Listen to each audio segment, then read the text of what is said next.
काजे जादव जी का विचार बा? हम रौरा हाथ में आवे नहीं खे जाने हम बारूद हैं बारूद, हमें छूने की कोशिश करोगे तो जल जाओगे।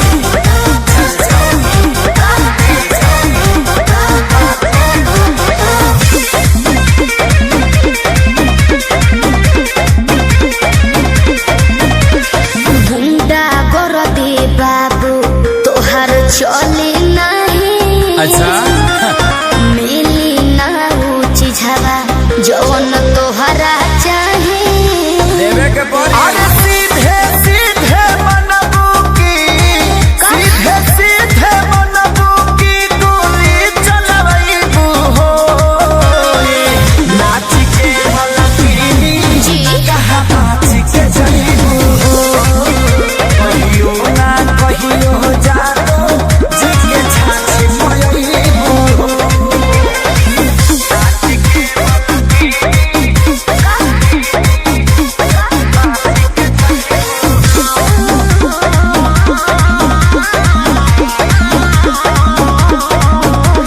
पक पक करो ना पिया कर, अच्छा। सब झहर जाई तो हर कर।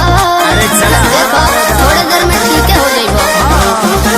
पक पक करो ना पिया कर, सब झहर जाई तो हर कर। जाने हल्का मिलाना यही रान के, अच्छा। आज रात भना चाहे तो है बांध के। अयो दादा ढेर मत फेंको। सुना